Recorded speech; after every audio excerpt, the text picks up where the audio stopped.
How you doing? Doing great. Doing great. Okay. Hey, thanks for getting on here. We're just gonna let the Kongs trickle in here and let everyone get in. Is that Woken? Woken, you there? Hi there, good morning, kia ora whānau. Welcome to the Twitter space for the Kadena Kongs and Docushield. Nice to have you here. Hey, how's it going? This Adrian, is it? This is Adrian. Yep. This is Adrian. Can you guys hear me all right? Fabulously. Yeah, you're perfect. Okay, cool. I've been having audio problems the last few ones, so just want Like, to make sure, man. like we're standing next to one another, No, perfect. Love it. yet alone the Pacific Ocean apart. Yeah, definitely. So, yeah, we're on Pacific time too. Thank you guys for that. This is actually working out. It's not 3 a.m. for me, so that's real nice. Well, Mike actually offered to send some beers over. He said if Ooh. we could rock up something sort of mid-evening US time. So, Beautiful. so There we go. Now we're talking. hey, I think when we all get together in some location in some future present time, we'll be able to, have a bit of a giggle about many Oh things. yeah. So it's good. So cool, man. I seen you guys the Kongs on the little flash preview from the NFT marketplace. So that was cool, man. That was exciting. It is. Yeah, we're pretty stoked on it, man. So we're really excited. We're actually making some progress towards mint here, and Uh, looking like there's gonna be a marketplace pretty soon. So yeah, we're pretty excited. Badass, man. Yeah, they just kind of dropped that on everybody too. That was rad, man. It was unexpected on our end, so it was cool to see. I mean, about time we get rolling with the NFT stuff, man. I know, no, really, yeah. We had some insider info though, the info there, so we knew it was coming. So we knew Um, everyone was gonna be shocked. So it was so cool to see, and oh, it for really sure. lit up the Kadena community. So Definitely.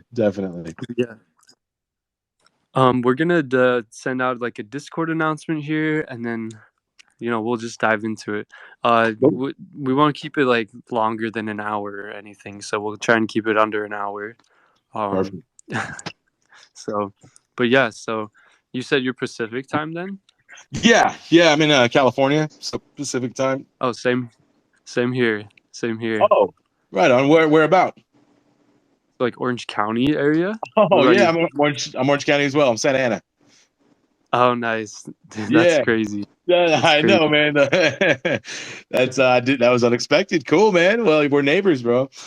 I guess so. No, we got also a lot of the Bulls team is in California, and then I know we got like Yeah. Grant. I think he's San Diego, right? Grant from CADX. Oh, right on. That's cool. So a lot of California boys. That's nice, man. Yeah, I did speak with the Bulls, and yeah, and I knew they were a little close after talking San Diego. So I mean, yeah, man, Orange County, we're right next to them. We're all neighbors, man.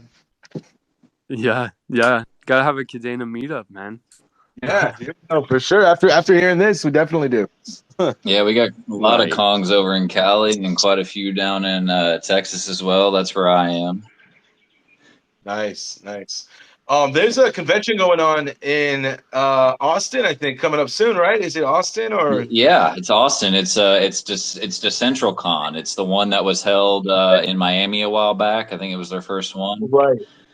And the same people that hosted that event, the same kind of production group or agency is going to put one on in Austin. I think that's the June 5th or 6th or something like that. It's a Tuesday and Wednesday, middle of the week. I'm Nice. definitely going to go. Cool, man. Yeah, we'll try and make our way out there too. Nice, awesome. Yeah, For that'd be cool sure. to link up. Yeah. I hear even I know we've got some Luna people in the crowd that Luna is also going to be hosting like a Luna Fest the 2 days after. Awesome. Crazy. Hell yeah. Yeah, so there'll be a lot of stuff going on in town in Austin for that weekend. So I'll definitely take some time off of work and be out there. It'd be cool. Yeah, no, Austin's beautiful, man. I love Austin. Yeah, great. Oh yeah, I lived out there for a number of years, and I'm in Houston now. But man, I go out there at least once or twice a month. All my friends live out there. So much to do. Love it. Yeah. I haven't been to like a crypto trade show yet, but I've been to a fair amount of trade shows in tech and stuff and marketing. And man, they get wild, dude. People just cut loose. Like people that are stuck in offices all day, they go and like that open bar is no joke, man. Exactly. Everybody cooped up in the office, stuck behind the computer, Yep. programming and deving and marketing, and like, yeah, that's Oh one of those yeah. times that you can get out and let loose with people, like-minded Yeah, people. man. Yeah, it's a sight to see, dude. I love it. I miss it actually. So yeah, hopefully we'll see you guys, man. Yeah, it'd be my first one as That's, well. Looking forward to I might need somebody's couch. it. Yeah. Joking, you can always come couch surf with on mine. So Thanks, buddy. There I've we had go. offers all around the world. I've got DJ up in New York State. He's offered me to go and stay. Paris, France. There we So I'm go. looking forward to getting out and about when we can all freely properly travel. So Uh, it's really do a good. world The tour. power of the community, man. The Yeah. Yeah, community. that's right. And we're also early with Kadena. You know, I was at the AMA the other day. I'm sure plenty gathered here. It's, nice to see a lot of the Kong community in the crowd here with us too. So thanks for coming along too. But the AMA about the $100 million grant for Kadena the other day was really exciting. Yeah. yeah, We're growing, and Docushield is a part of this process. So it's really good that you guys have got some time to spend to come over to the jungle community and have a chat. We see ourselves as educators as well as, a really solid NFT project building on Kadena. So if we can help assist projects by bringing them into a space, hearing about what you're doing, spreading the news, I think it's really good for the whole ecosystem. So thanks for your Absolutely. time.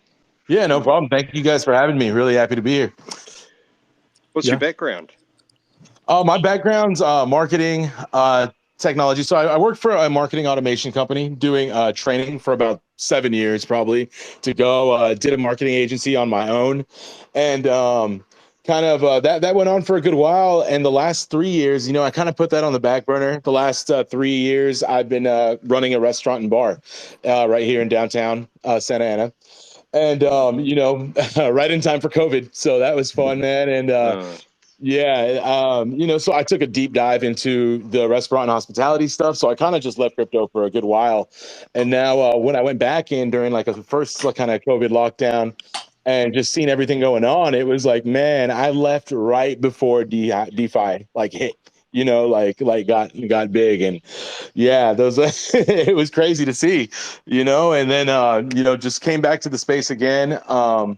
With the second lockdown, and then with my firstborn kid came to be, and then I just went full force from there, man, with Docushield and making it come true. I feel like we're on to something great, and the whole Kadena community and just what Kadena has to offer, is onto something that the whole rest of the world's gonna have to catch up on. You know what I mean? So it's great to be there at the forefront. Yeah, absolutely. Not only are we a young ecosystem in ourselves and really growing organically, but the whole, Mm-hmm. I mean, we all know the whole crypto space is so young, immature. Well, not immature, but it hasn't really nascent, I think the word would be probably best describe it. So, when we were saying earlier about people getting together with like minds, what Nort was saying, I mean, it's a fabulous idea because you don't have to go through any of the rigmarole of having to teach people about cryptocurrency or get over their fears and insecurities who are Mm-hmm. actually already invested in the space, and some more than others. This is we're creating multi-billion-dollar companies and opportunities Right. in these spaces. It's not just a gathering of young people with technology knowledge putting together an idea. This is some of the people in these spaces are just super brain. So Oh yeah, man. No, definitely. I've met some really smart people just having conversations with them just like this, and just really feeling like, I'm definitely no know it all or, but I try to learn as much as I can, with the resources I have. But there are some people that are just a wealth of knowledge, man, like supercomputer brains, like you're saying. Uh, yeah. you know, Well, there's a but lot of the people gathered in the crowd here that I don't personally know or have had a lot of interaction with. That we've got XVI own this P in the crowd. Sorry, XI own this P in the crowd here, and he's just a wealth of knowledge. MG, one of our mods in the chat, he's just an incredibly talented person as well. So I think the more we grow and the more we find out about people in this space, the more we come to learn just how incredible it is. Yeah. Yeah, and everybody has their strengths, to be utilized. And, if just to be a part of the Kadena crowd, I think a lot of these people need to be ahead of the curve and really know what they're looking into. It's not people that are just going after the next shitcoin. It's people that are looking into and seeing why they're invested in so-and-so's blockchain or this product or project. So, yeah, it's definitely a different group, man. Yeah, progressive group of humans. Yeah. Bringing change to the world. Definitely. No, for sure. We're in the right space, man. It's just takes time, just takes a good market, but we're in the right space. It's a good time to build. Yep. So I guess to get started, could you tell us a little bit about your team at Docushield? Like, there's you, and are there additional team members? Yeah, I got additional team members. So I got Michael, who's on the call. He's the community manager right now. He's also going to be heading out, the node projects that we got going on. I have Kalina, who is here. Kadena. I believe she's on, but she's my administrative guru, and she actually worked with me over at the restaurant, and she was just the glue that held everything together. Did all of the stuff, kept everything in order, did all the stuff that would fall through the cracks with me because I'm a big vision guy, and I love design, and I love marketing, and building applications, stuff like that. But the details sometimes get lost in the mayhem, and she has been that person to really clean up the mess as we go along and keep everything organized, and somebody I can really count on. Abdur, who's not here right now, but he'll be around soon and join me in the AMAs. He's our head developer. And so yeah, he is smart, really smart, intelligent guy. Got some masters in computer science, and he's really heading out like just putting everything to life, breathing life into what's a workflow, and really making it possible. And then from there, we've gotten I've picked some people out of the community, or we've worked together with some people out of the community who are joining the team as our moderators, and also above and beyond that, doing some QA testing for us. And these are people we just met through the Kadena community who have now become friends and a part of our team, and definitely still looking to add and to grow and build that network, baby. Yeah. No, I love to hear it. And I have to ask, man, is your restaurant and bar still up in service? Because I'll definitely take my girlfriend there. It is good. We're 5-star rated on Google and Yelp, so we yes. It's called Next Round Bar and Grill. So that's in downtown Santa Ana. I mean, you're probably familiar with Orange County. I mean, downtown Santa Ana if you're from Orange County, because we're all the. Nice, dude. Love it. I'll give you a good review too. I mean, only if the food's good, Just only. kidding. Yeah, we had the opportunity now to step away. I was there every day now, but having the kid and having to take that time away, realize that okay, it is possible to really kind of let the people who are running it shine, and giving me the opportunity to come and pursue something like this. Yeah, no, I love it. That's great. You mentioned your team is here, so if you guys want to come up and speak, just request to speak, and I'll get you on there. Let's see here. Is it Mike? Is that Dana Mike? Dana Mike is one of them. Yep. Okay, I'll invite him up. Okay, sweet. Yeah. Kripnot, he's deep into the technical stuff, and I think he had a few questions he wanted to go over with you. So I'll let him loose. So sure thing. Appreciate it. Yeah, always appreciate your time. I always like talking about what I call the 3 T's, kind of like the blockchain trilemma. But for like kind of projects, whenever I kind of look at them and do research, I always do 3 T's that I call the team, tokenomic, or team, technology, and tokenomics, pretty much in that order. Right. So, you can have a team basically that is really strong, but pretty poor technology and tokenomics, probably won't do so well. So it's kind of like the mix of the 3. You kind of want to be evenly balanced to, really have a good sounding project here. So, really kind of go off of that. But we talked about the team here a little bit. Looks like you guys have quite the team there, covering from the tech side of things, marketing, community, all those key elements there. So that's really good to see. Definitely. Thank you.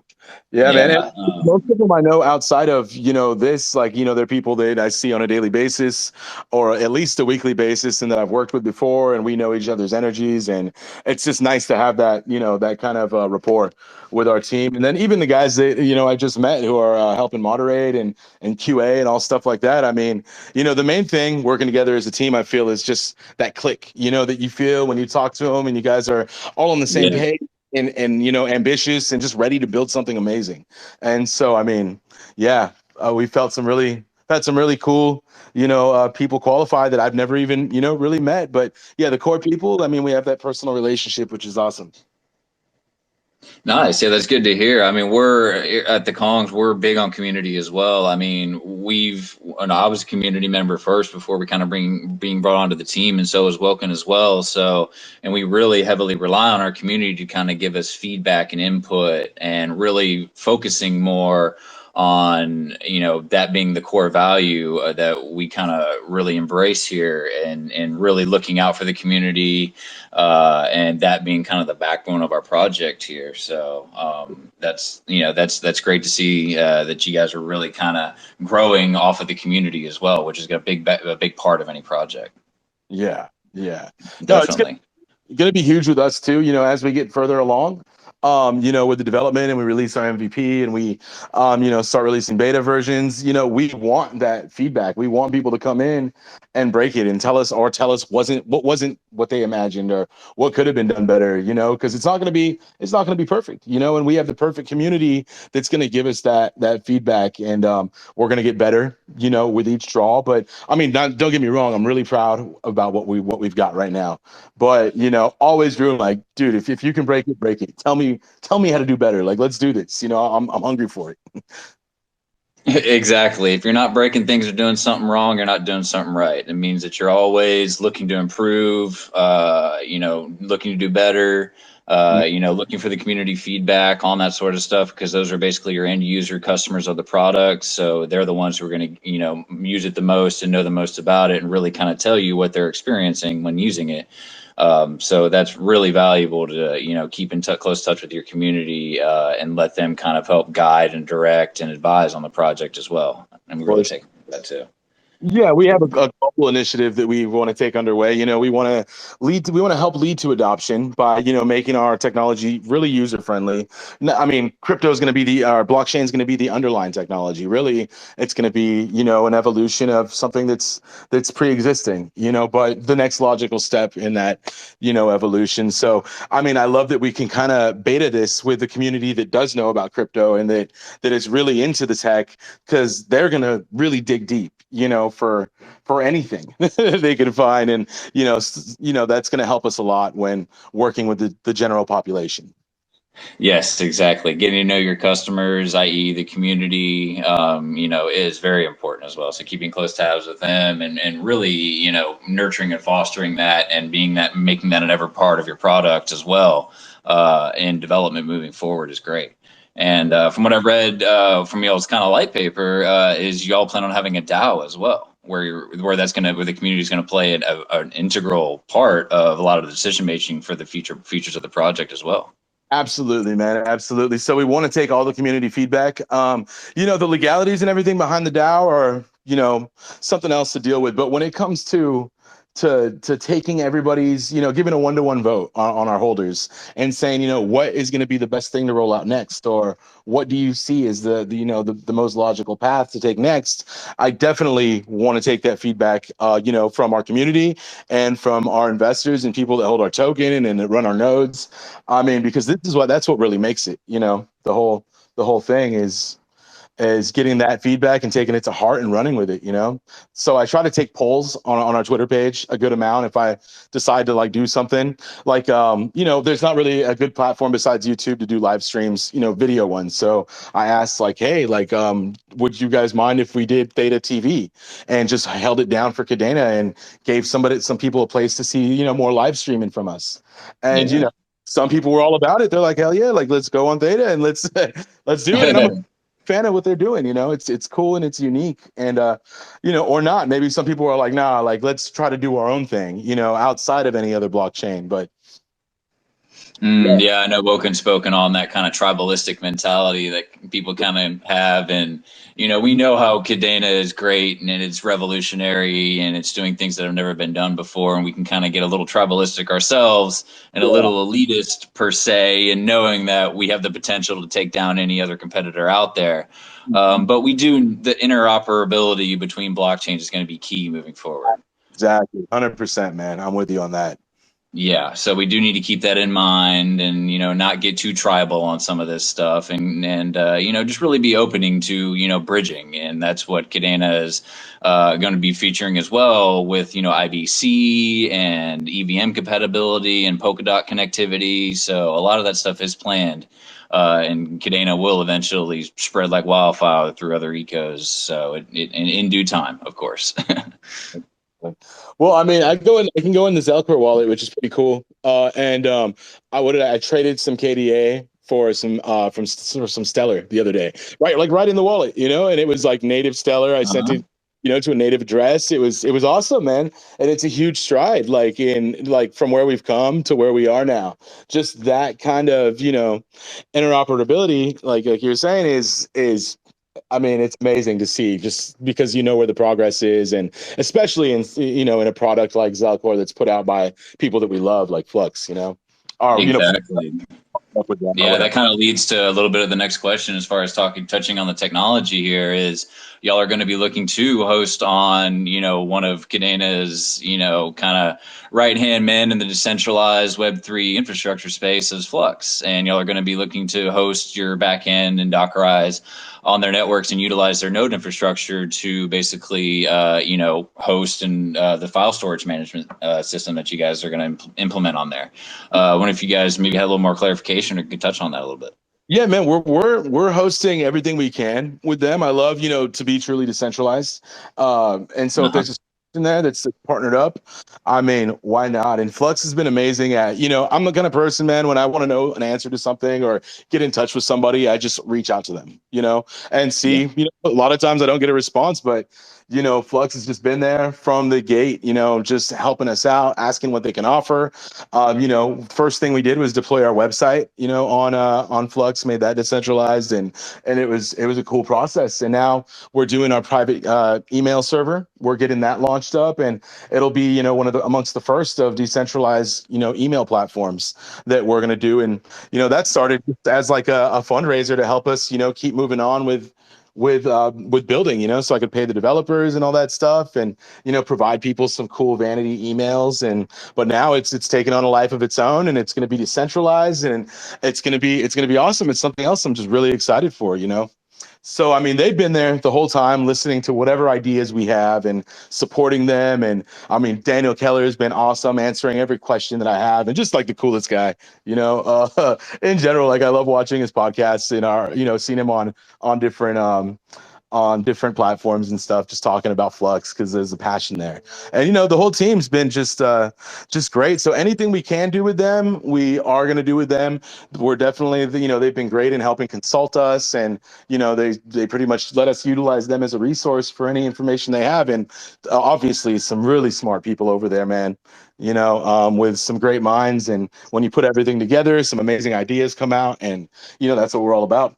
Yeah, the Flux team, the Flux Labs in particular, which is kind of the incubator for a lot of that technical backend side of the stuff, man, they really have a powerhouse of just bright minds over there that really knows their infrastructure through and you know, from beginning to end, and knows every single aspect of how it can be utilized and stress tested, and making sure that you know, the network stays up and running basically. So that's great to hear that, you know, y'all are really looking to kind of lean on Flux and use their node infrastructure to you know, basically kind of host your file management. And I would think that, you know, kind of for y'all's needs, that as far as node structure goes, I know y'all haven't really figured out exactly, you know, which node tier structure you're still working with them on, which, you know, structure y'all would be needing to, you know, need to host your nodes on for file storage and IPFS interconnection of data and all that sort of stuff on their network. So I know that will definitely take some time with you guys.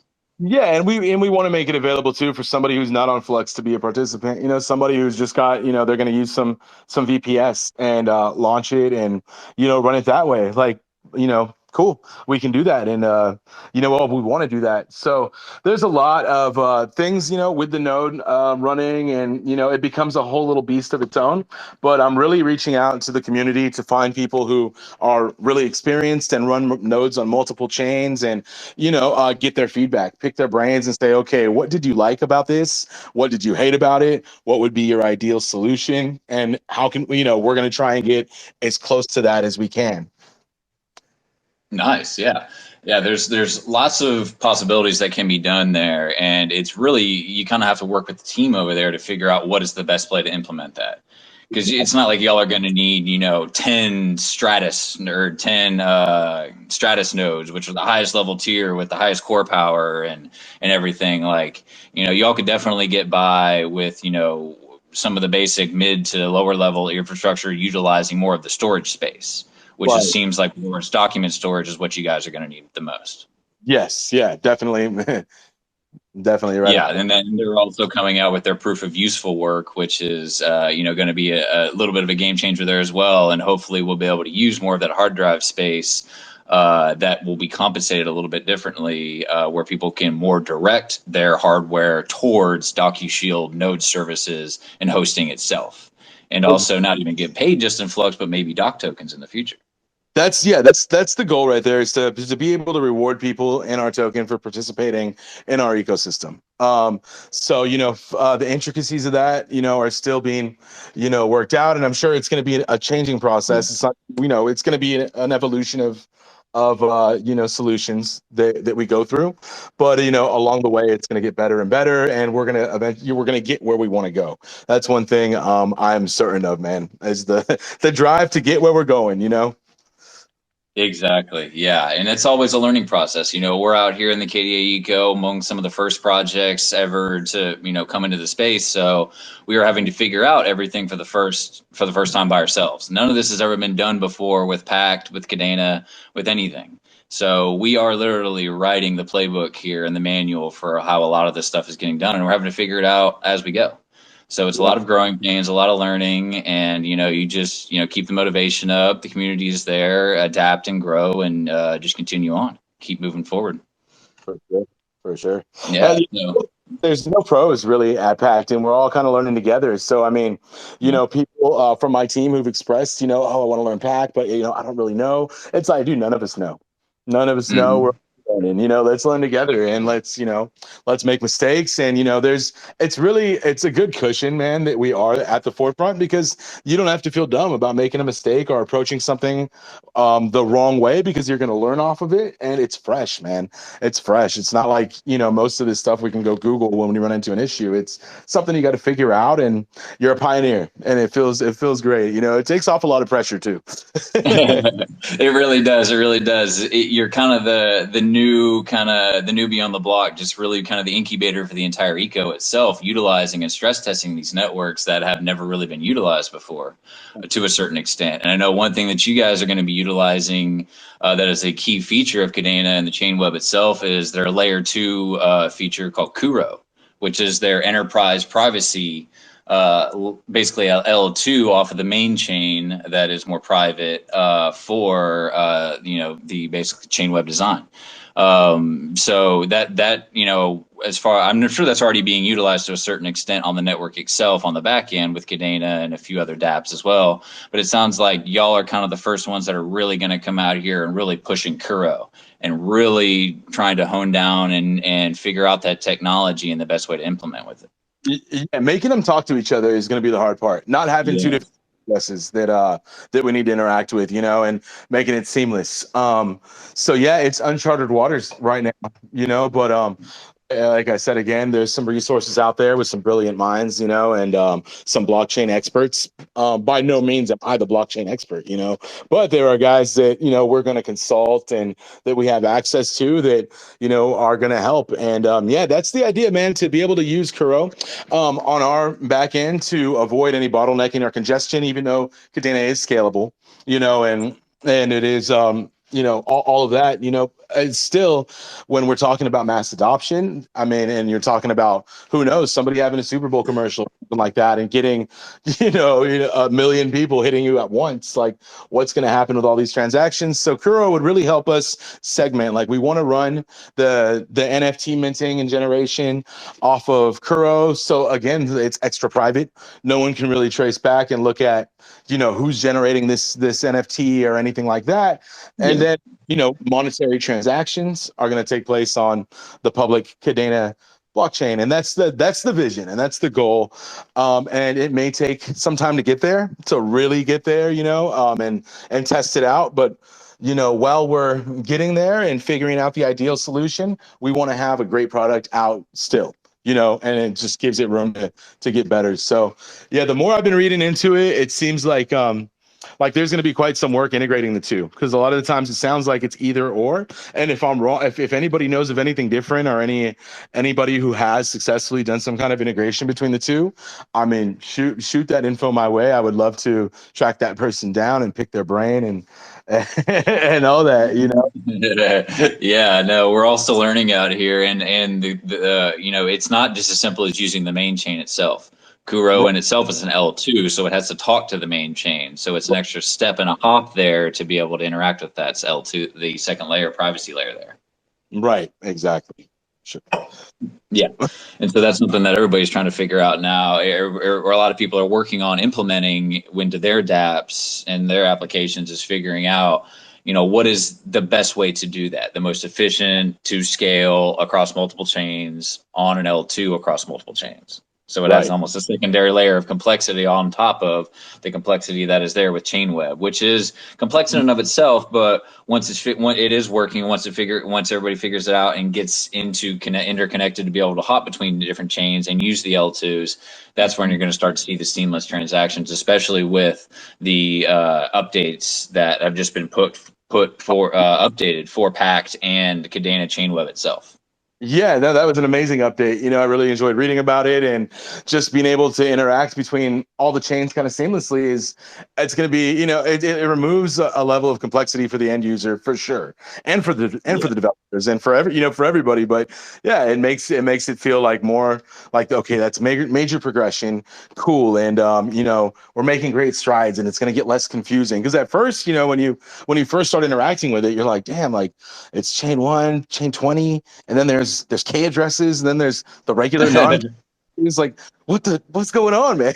But yeah, and it's not like 1, 2, and 3. Like chain 2 is connected to 8 and 12. It's like not exactly, you know, in line as you would think. So it gets a little bit complicated. absolutely, man. So I mean, being able to simplify that, it moves us forward, you know, bounds. So that's awesome to see.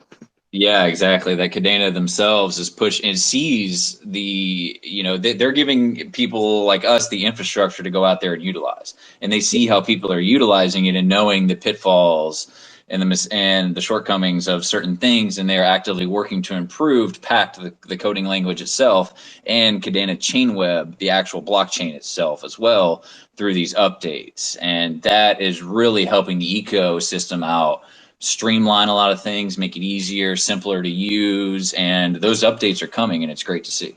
Yeah. Yeah. I mean, it's out, and we're working on something that's like exactly what I'm saying. It's always developing, it's always getting better, you know, but still right now we're out here working on it. We're loving, you know, and you know, apps are running on it, or dApps are running on it, and you know, we're loving it. So it's only going to get better. Like, and they're moving us forward while still keeping some operability here that you know, allows us to launch these projects. Yeah, for sure. And you know, Kuro is just the blockchain part of things, as far as you know, validating transactions privately, you know, to where you have anonymity with your personal private documents. You know, that's the whole idea of privacy there is. So, you know, when you're dealing with your personal and private documents, that you're not seeing the wallet address and the dates and the times and everything that's coming through You know, we've kind of yet to see what the private layer would look like on Explorer, on the Block Explorer side, but you know, it definitely does not give as much metadata as it would on the public open blockchain side of things. Mhm. Which is going to be key to kind of securing things. And the way that you guys are securing things is you know, up to par standards here. You know, using basically the TSL standards, which are basically upgraded SSL standards for people who don't know what those are. They're, you know, secured socket layers, basically, which is kind of like a digital data security standard, sort of say. And it's been in place for a number of years, and there's been different versions, iterations of it. Basically, it morphed from SSL, the secured socket layer type stuff, to TSL, which is basically the same thing, but it's a transparent layer security, to where it's a step further off of the private and public packet keys and all that sort of stuff. You know, I kind of know the basics and overview of some of that sort of the storage side of things, but wonder if you maybe wanted to kind of touch on, you know, the security side from the DApp perspective, separate from the blockchain, using, you know, the 256 military grade encryption, you know, with the TSL standards. Yeah, so like end-to-end encryption in every part of the transaction is really where we're going. And so at some certain points, it's going to be, encryption on encryption. So right when you bring in, your document and you want to secure it, we run it through our AES encryption, and there's the key file that we get, and then the regular document. Those are sent to two different private networks, end-to-end encryption again, and then stored on IPFS, which is totally decentralized. And we hide, all of that information, like the CIDs and stuff. And the only one that has access to that CID is somebody who, using a asymmetric cryptography, matches up, the wallet address and the secret key that is in their wallet. So it's like a one-to-one unlocking. Like the only person that could ever have access to that is going to be the person that generated, that security protocol or that security feature or function, inside of the app, because it's gonna take that info, and that's gonna be used later when the NFT comes back, and when we want to request the document later. Say your phone breaks, right? You no longer have it. You want to go retrieve all that. It's if for some reason somebody else's document gets in your wallet, you're never going to see anything because it's going to be encrypted. And the only way you'd ever be able to decrypt it was to be in their wallet, have their seed phrase, be able to load that up. So it truly is, I feel it's the next step in evolution for personal document storage and security. There's no person that's going to have the keys to the server and be able to decrypt these files like at every other place there is now. And a lot of data breaches happen just because there's some employee that goes AWOL, and they go take a bunch of data and they decrypt it, and now it's theirs. And there's just a history of data breaches with every company out there. No one's really excluded from the big boys at Amazon and Google all the way on down. So I mean, this is another way for us to add another layer, or another 2 layers or 3 layers on top, actually, of what's already said. I mean, AES is already secure as hell. It hasn't been broken in over 20 years. But if you have, like I said, some person with ill will who has power because of the centralized solution that they're using to access that data, then you're screwed either way. The no fault of the technology, but it's a human error, a human mistake. So this is going to take out of the equation. Any human error, any human mistakes, no one's going to be able to access that but you.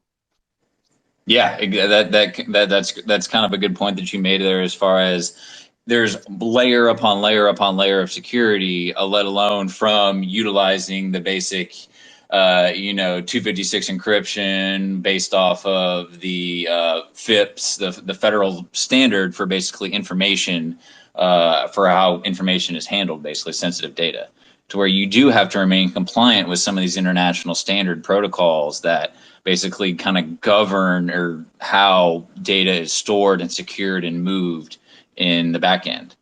know, I know that you mentioned on one of the previous calls that, you know, there could come a time where somebody stores something on your server that violates one of these rules and violates one of these, you know, laws that are basically kind of in place to where, you know, what would happen, say, if you were to have something stored on the server and you would get issued a subpoena by somebody to remove that file. You know, Sure. that sort of stuff does happen. Yeah, no, absolutely, man. That's sort of, and you know, you're gonna have to address it when it comes. And you know, IPFS comes, you know, it's already a solution that's been around, and it has seen, you know, stuff that just like that needs to be taken away. And so us running private networks, if that kind of issue does come up, you know, we're gonna know who every one of these node operators are, you know, in each network. We're gonna have 3 separate networks, and once, you know, if we do get subpoenaed or something, we're gonna find the CID for that, and we're gonna go to every node operator and say, hey, you need to unpin this item, you know. Yep. That, and as soon as the whole network unpins it, it dissolves from, you know, the history. And, you know, with traditional IPFS that has, you know, everyone around the world participating in one single network, getting everybody to unpin it would be nearly impossible, you know? Basically impossible. Yes, correct. But, you know, since these are going to be private networks, and we're going to, you know these people, who they are, and hopefully even on a more personal level, you know, we'll be able to reach out to them and say, hey, there's this problem with this. Don't worry about it. All you got to do is unpin it. Yep, exactly. As far as if there was any kind of malicious Yeah, network activity per se. yeah, exactly. No Yeah. matter what this may be. Mhm. Exactly. Yeah. So that kind of like it kind of goes along with the security aspect of it as well, to where there's, you know, that level of encryption on top of Kadena, which is you know, packed itself, which is secure. So there's kind of 3 levels of security there, almost per se, like you were saying, is on security on top of security on top of security, to be sure that when people are storing their, you know, valuable documents, as far as, you know, copies of passports, birth certificates, bank account information, that it is basically stored third party on a server, with, you know, secured by PACT, secured by the IPFS, you know, TSL security, you know, encryption, and on top of private keys through the NFT. Yeah, That in exactly. and of itself is a third level of security, per Yeah, se. yeah. I've had a lot of people say, man, that's like overkill. But like, yeah, maybe. But why not? Yeah. There could be worse solutions. There could be worse ways to do something in overkill. And I think when it comes to security and privacy, like, why not, man? If we can, and it can be done, let's do it. And let's build, like I said, let's build the best thing we possibly can. Yeah, no, I love hearing that, you know, there's that security is number one, because when you're talking about storing some of these important documents, that people are going to want to know that it is secure. That, you know, you mentioned that, you know, storing things on other traditional Web 2 services like Dropbox, Cloud, you know, OneCloud, iCloud, all the clouds out there, that Yeah. you're centralizing your data there on one private server, centralized.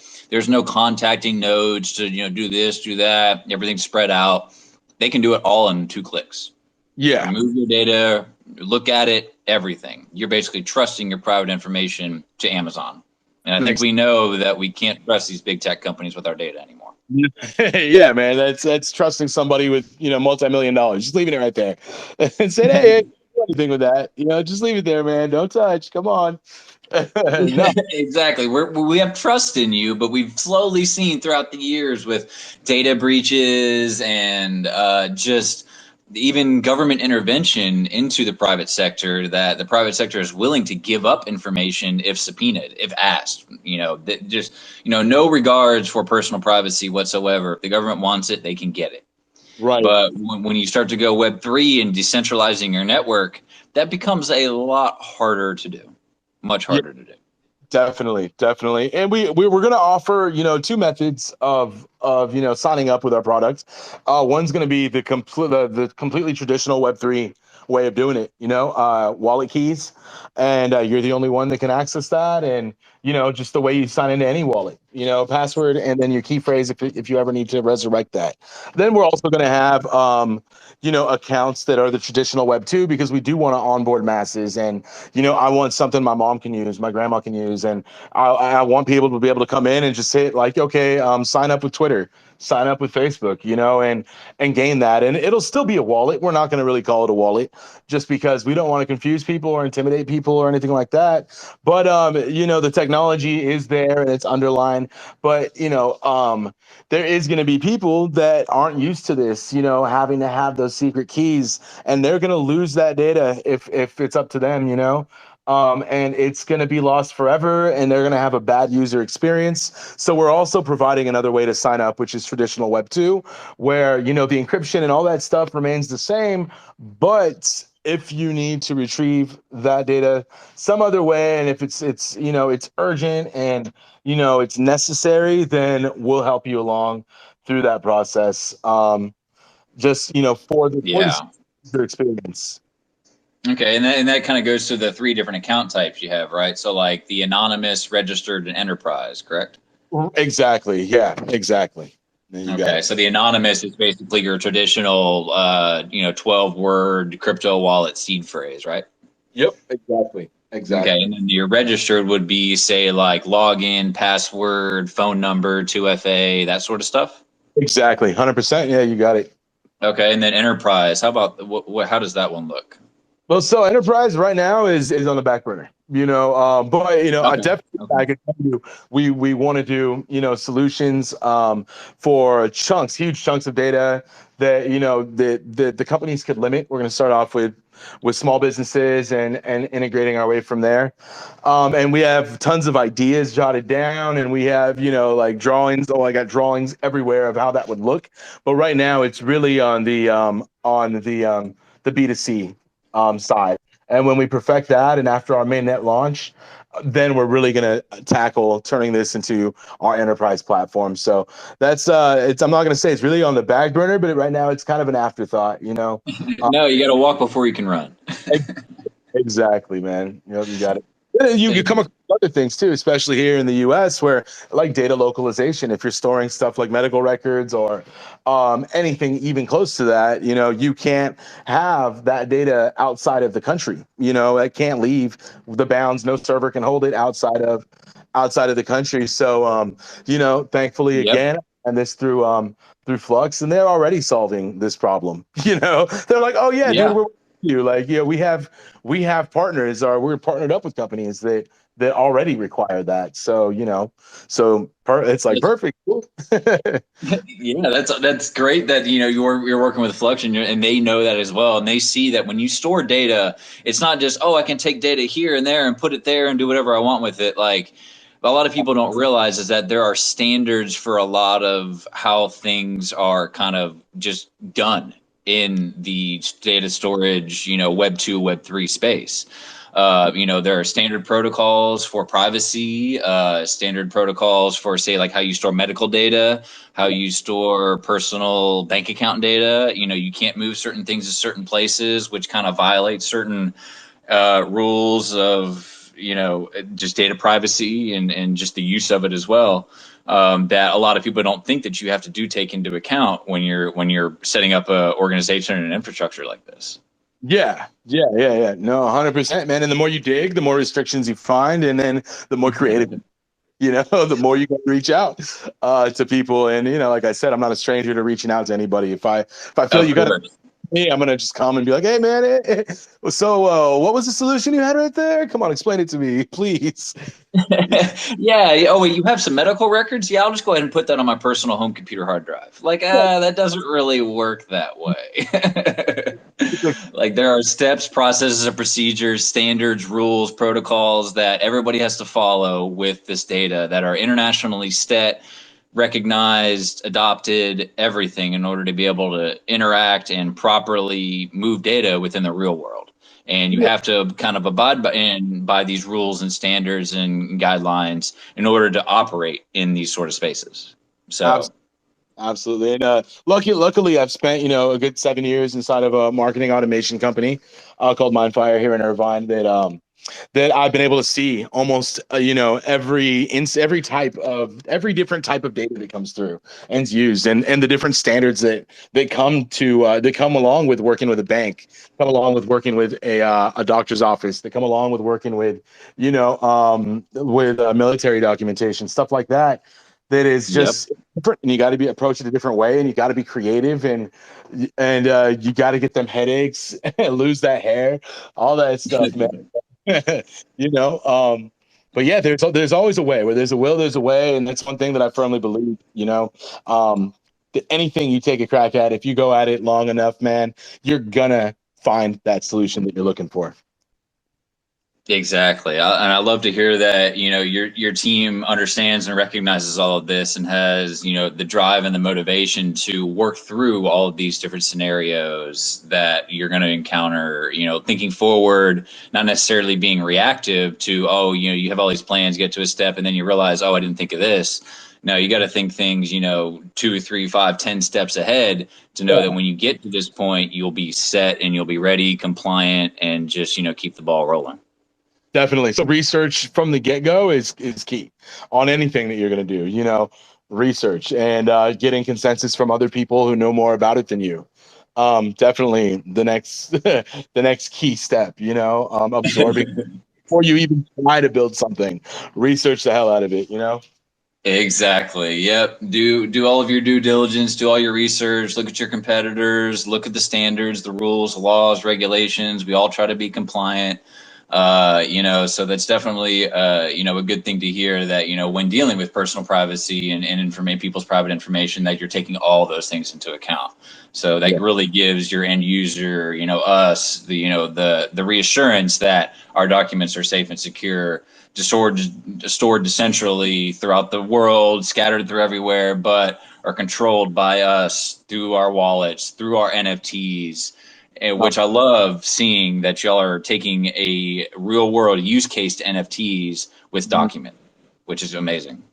Yeah, that's really what got me like super into crypto, man. And I think like the first big eye opener was Power Ledger. I don't know if you guys have heard of them, Yeah, but Power Ledger. I remember that. energy and getting compensated for excess energy that you collect that you could sell to your neighbor, and like blew my mind, man. It like straight up just it just was mind breaking. And I was looking at the rest of the world like, why aren't we jumping on this right now? Why isn't everybody like as stoked as I am about this technology? And then, time goes by, people get super into DeFi, into huge gains, into mooning and all that stuff. But now I feel like we're full circle again, where people are like, okay, cool. We're now getting used to blockchain, hearing the word crypto around. Now, let's revisit what we previously overlooked, and that was a lot of the functionality. I think people are again becoming more interested in that aspect rather than, is this coin going to 20x, and how do I get in before the crash and before it dumps? It's more like now, cool. How do we take this and create an amazing solution that's, next level? Yeah, exactly. And bringing that Web3 crypto, aspect and tokenization into it and putting it on the blockchain where everything is immutable, it is, set in stone, it is applying a third level of security with the blockchain through the traditional data infrastructure and storage aspect of the Web2 space that really I've always seen as, everybody's talked about tokenizing real estate, tokenizing bank accounts, tokenizing medical records. Like, this is what this is. The first step of it. This is exactly what this is. No, 100%. And this is exactly what people, have really been looking for when they say real world use case. Well, we got it for you, and this is what we're working on. What you guys are working on.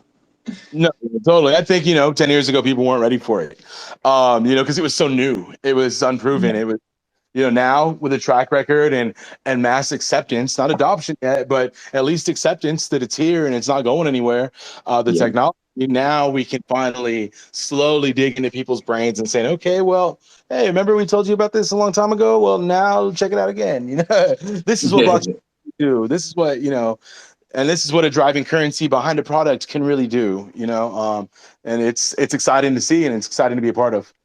Yeah, and that kind of brings the currency aspect to the tokenomics of the Doc token. Kind of the last little touch point here before we get into some questions from the community and everybody is just maybe trying to talk about the use case of the Doc token, the DOC. I know there's going to be a supply of 1 billion with released over with 50%.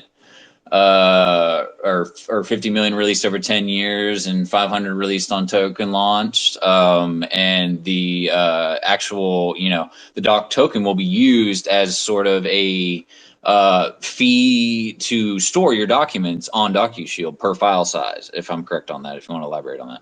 Yeah, 100%. We're going to be utilizing Doc token pretty much like credits in a game. The end user can come, they can say, okay, I want to secure this document. Well, you need 500 credits or 500 Doc, to do that, or whatever the price may be.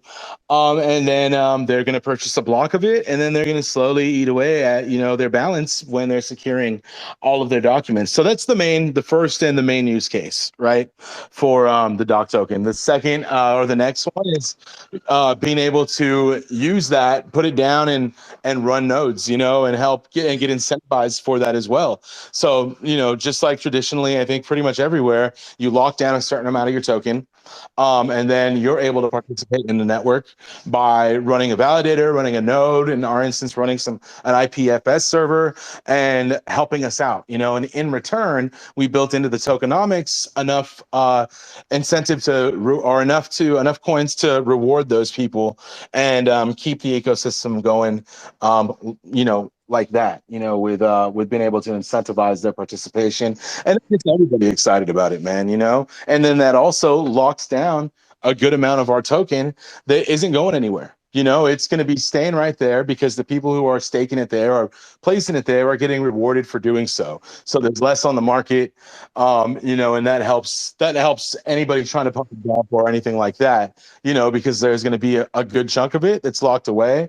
We're going to be running nodes. We're looking for people in the community, project leaders, other people like, say Tempe, they got their nodes. We want to run theirs, and they could help us out by running some of ours. That locks up some of that liquidity right there for both of us, and it keeps the project thriving. Yeah, that's amazing to hear that it's not just necessarily spending for file storage. Like there are more use cases for the Doc token than just spending to store your tokens. Like in order to support the network itself, running nodes that you have to basically stake Doc token to run those nodes to become a validator is what it sounds like. Right. Exactly. Yeah. You got it. And on top of necessarily say like, if you were to utilize the Flux node infrastructure of say Cumulus, Nimbus, and Stratus nodes, how I know that you mentioned Tempe and they're kind of utilizing some of that infrastructure that Flux has with their node structures. In order to spin up one of those nodes on Flux, you have to have say like 1,000 Flux for Cumulus, 1,250 or 12,500 for Cumulus, and like 40,000 for Stratus. So how does the Doc token as far as node staking work in that regard?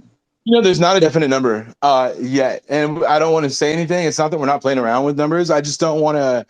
I don't want to be like, of hey, course. Man, and this, and it's like way off, and it's like so when it comes time to release that information, it's going to be definitely on a more permanent level, just because I don't want to disappoint anybody in the community or have anybody feel that there's misinformation out there. So we're going to see what makes sense. The tokenomics at this point, I feel I love what we put together, but I'm open to consultation before we mint, and making any adjustments that make sense. The white paper we put out, I really struggled between calling it a light paper and a white paper in the beginning.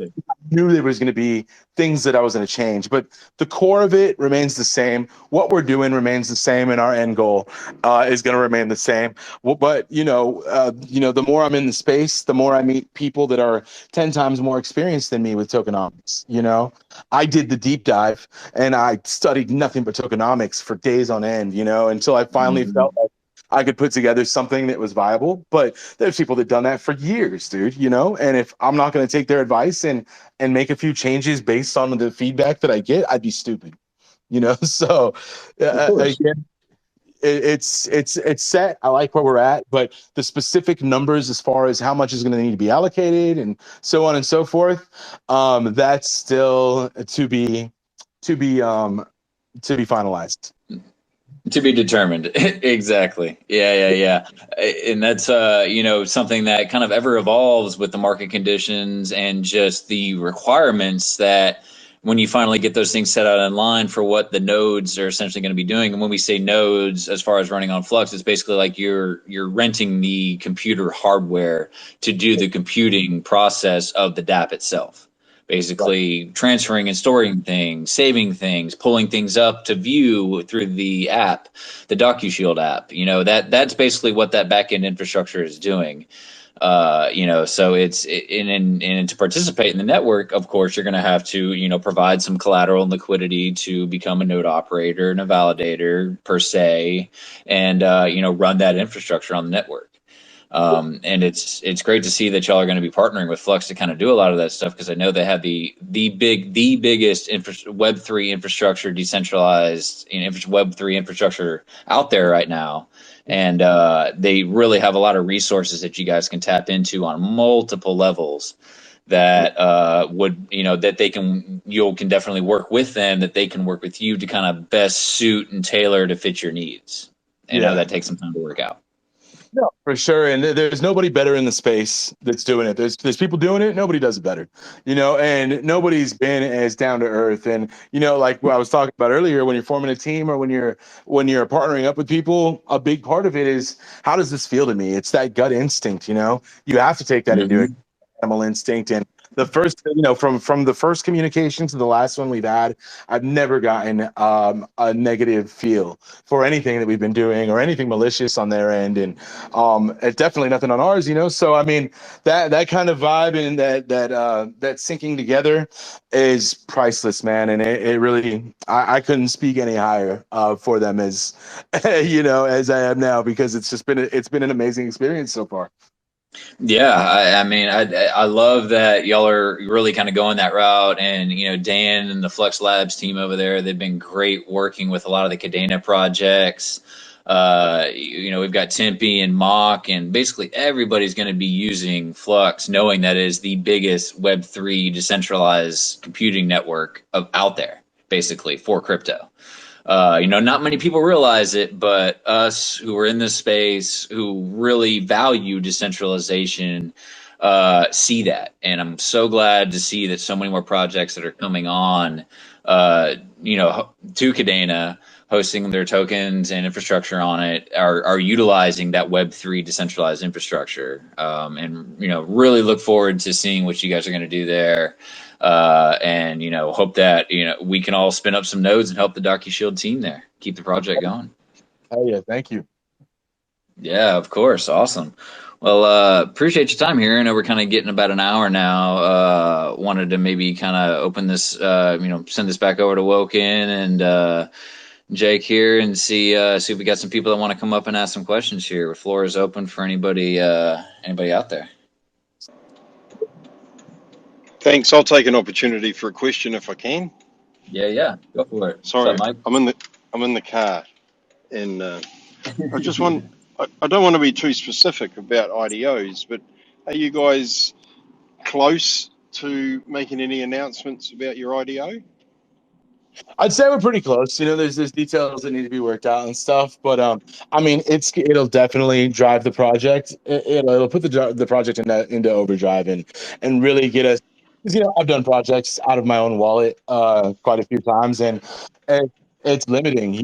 So with the help of the community, that's something we're striving for and that we're working towards. And yeah, man, I think in the foreseeable future, there's going to be some really cool stuff coming with the help of a launch like that, and the community participation, as far as buying the tokens in advance, and really believing in us. So it's definitely something in the works, but um, you know that's about as much as I can really say at the moment. Of course. Yeah, no. That's of course. We realise there's certain parameters that can't be breached, but Sure. just as an indication of how you're moving, we recently hosted with Tempe, and they were gracious enough to offer up some whitelist spots that some of our Kong community took advantage of. So it's really great to be able to bring that organic support from the KDA community through the NFT project. So we're really anticipating hearing the news when you guys do release. So yeah, it's really good. Thanks. I'll let the floor if there's anyone else. Yeah, for sure. I just kind of thought of like a thing that we would be looking to, you know, coming up here soon that we have used Google Docs for, and now that, you know, we've got y'all here to kind of bounce ideas off of, I'm thinking like, what do we use these traditional Web 2 infrastructure things for that we could possibly use Web 3 Docushield for? And one thing I'm thinking is, you know, we're coming close to, you know, filling up our whitelist spots here for the Kadena Kongs, and we're going to be looking to start collecting, you know, information from all of our, you know, community members as far as wallet addresses and all that stuff to get ready for mint. And, you know, one thing that a lot of other projects have used and that we've kind of explored as well was, you know, using a anonymous Google Doc, basically, where people can kind of, you know, it's a simple form. You fill out, you know, your Discord name, your wallet address, and, you know, that's about it to submit, and it just builds a list. You know, thinking maybe how could DocuShield kind of play into something like that, to where they could offer some type of like Word forum or form type basically document where people can fill out anonymously. It goes back to our email address that we basically have at DocuShield, where we can start to gather some of that information. Any sort of kind of like, besides just kind of like file storage stuff, to where we can, any other, say like other products type services similar to that maybe could be in the works? Yeah, man. You know, I think automatically from the get, that's something that with the bringing up of our email solution, our decentralized email platform, and the security behind that, that's something we could definitely you know, utilize. We could, you know, host a, you know, decentralized web page that would be pretty much a form collector for you guys, and, you know, email the responses back to your, you know, encrypted decentralized mailbox that you can have access to. And, you know, the first step obviously is completing and launching and beta testing and making it public. But I mean, that could be something not necessarily right now tied into DocuShield 100%, and that, you know, we could provide it, and it doesn't seem like it would be too far out in the future that would be you know, a problem to do either. So yeah, I love, you know, just the thought of doing that. And you know, one of our big things that we want to do, besides, you know, bug bounty, to involve the community, is a hackathon. And I mean, people out there got rad ideas, and if you can come and, you know, show us you know, a little execution on how that would be implemented, then, like, I mean, we may find like the next great team member that takes us to the, you know, to a whole new level of where our product's at. So, you know, we're always looking for ideas and suggestions, and I have a whole freaking folder full of bookmarks of things that, oh, it's like, oh, well, if we took this part of this software and implemented it here, or some cool found, or, you know, I mean, Same here. my dev Abdur, you know, or my full stack and, you know, back end guy, he probably gets really annoyed sometimes, because I'll be like 10 messages back to back, like, oh, this would be rad, like, look at this piece of code, or, you know, what about doing this and this? And he's like, dude, I hadn't even answered the first one, like, calm down. So many ideas. No, but I mean, but I mean, that's something, you know, constantly evolving. And if it's something we can put out like that, I mean, that's something I'm going to shoot at my mail server admin and be like, yo, like, let's put a, you know, a public facing, you know, a form collector on here. Let's encrypt it. You know, let's keep everything already stored on our already, you know, secured email server that is going to, you know, now be decentralized in the near future. And let's create a solution just for what your issue, what your problem was. You know, DocuShield was born out of a problem that we faced, or that I, you know, and other great things are going to be born as a solution to existing problems.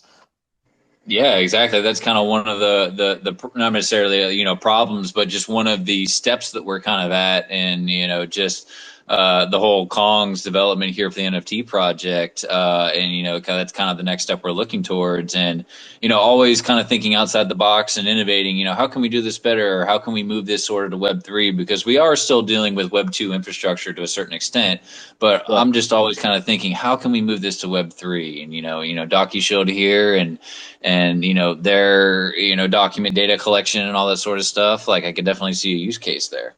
For sure. Yeah, I mean, we've already gotten grilled for using Google Docs. So, I mean, the Google Forms, and we're not going back to that. So, it's yeah, and then we should be grilled. If we're going to be creating the solution, let's look at it from end to end. Let's not just fall in place with some of the services that are offered because it's readily available.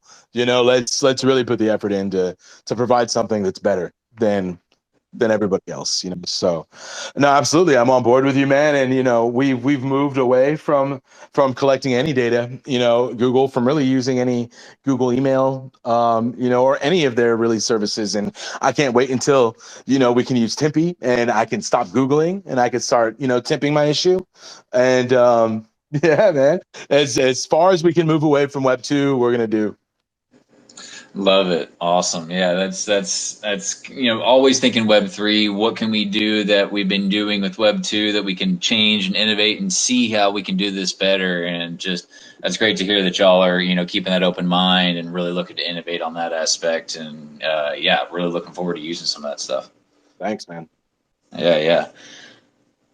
But yeah, if anybody else, we've got, Krob, and we got BBJ, and Galena's in the house, Sans here, and Keanu and Maestre. We got a bunch of Kongs here, people in the crowd. If anybody has any questions or wants to come up and ask a question or, say some things, feel free to just request. We're here.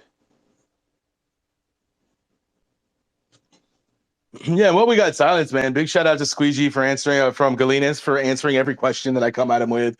The door, who lets me bug him, with anything that I got, and pretty much, most people in the community have just been like super open like that, and I don't mind either. When people come to me and ask, whatever, I'm always willing to help. When the time permits. But no, I've come across some just super helpful people that have saved me months in development just by pointing out one of the problems they've had.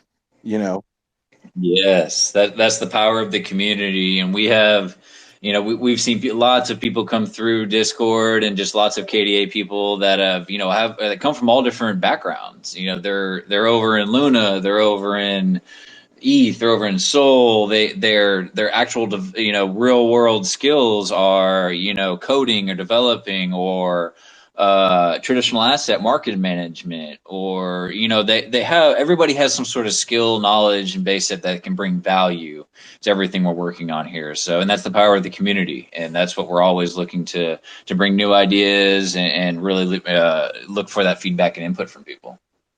For sure. Yeah. So I think we got a keyboard up here. What's going on? Hey guys. Quick question. Love to hear kind of your experience kind of working in Pact, and just kind of pros and cons, and kind of how long it took to kind of pick up, if you've got a development background.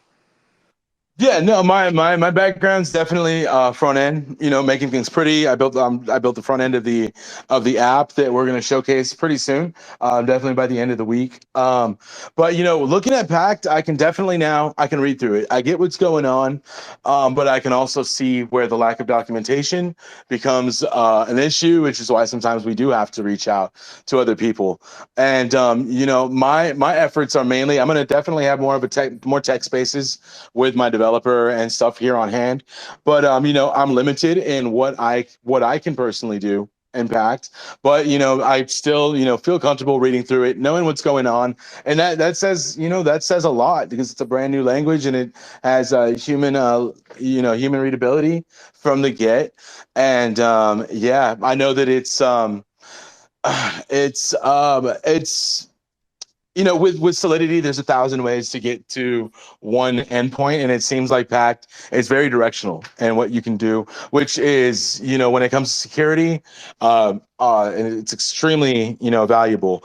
But sometimes you got to be creative in what what you're doing, and I'm sure the language is going to evolve over time, while keeping that same thought of security.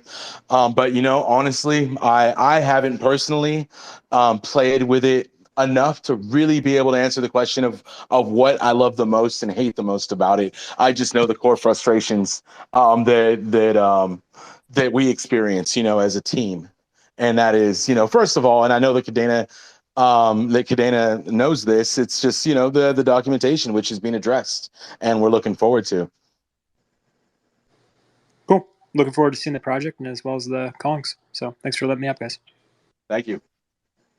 Yeah, appreciate it, Keyboard. Yeah, as we always keep saying, we're still early. We keep saying this, but it honestly, in this case, compared to any other project anywhere else, any other eco, that phrase has never rung more true than it is here now. Literally, I mean, there's still so much being developed within Kadena, the coding language itself, Pact is, and the developer infrastructure with the different modules they're importing into it that people can use that are already pre-built out, coded and tested. There's just so much that we are still here for to see come out and grow and just evolve. That will continue to make things easier and better and just more streamlined for everybody building on the eco. We keep saying we're early, but in a sense, we still are.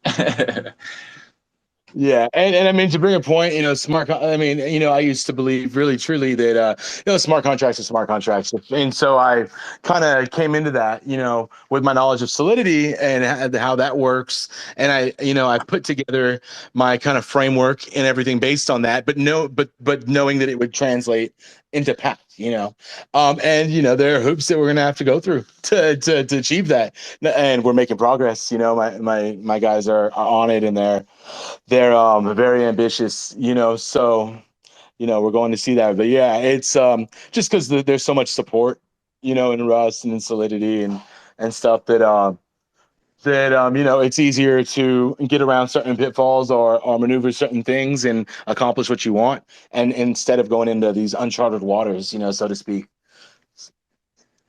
Exactly. Everything with Pact, everything that's being developed and coded right now is being done for the first time.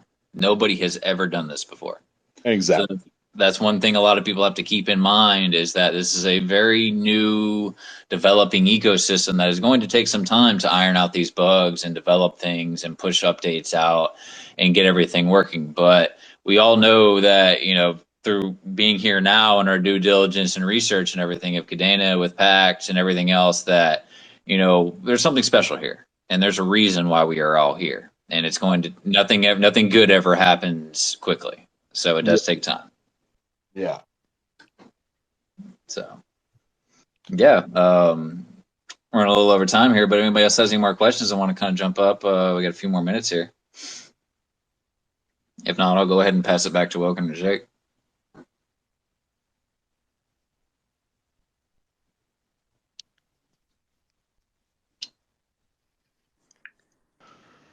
Well, I'd just like to thank everybody for tuning up. Thank you very much, Docushield. It's great to see the support from the community coming to share the space and hear some more about what you guys are doing. So thanks very much.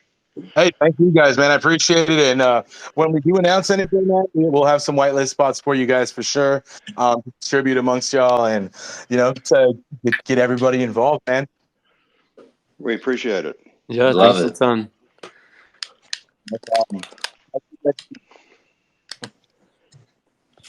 Alrighty, guys. Hey, thanks again, and yeah, we'll definitely stay connected there, Docushield, and appreciate it. And thank you all for tuning in. We love having these AMAs to give you guys a chance to ask about these wonderful projects building on Kadena. So, yeah, feel free to tune in next time. All right, take it easy, guys.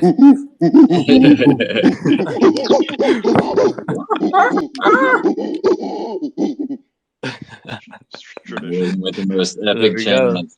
Love it. Love it. Yes. Can't Appreciate believe the everybody jungle being without here. that. Yeah. Appreciate Ryan, Krub, Galena's, Sam, MG. Rodrigo. We got a few people here in the crowd here. Appreciate all the guys showing up, and everybody be sure to keep up with Docushield on Twitter. They got Discord as well as Telegram. Their website, their light paper is great. Lots of great brief information on there. Easy read through. Everything's on there. So, Adrian, we really appreciate you and Mike for stopping by, and we'll definitely be keeping in touch. Thank you. Till next time, man. All right, take it easy, everyone. Bye. Appreciate Appreciate it, you guys. too.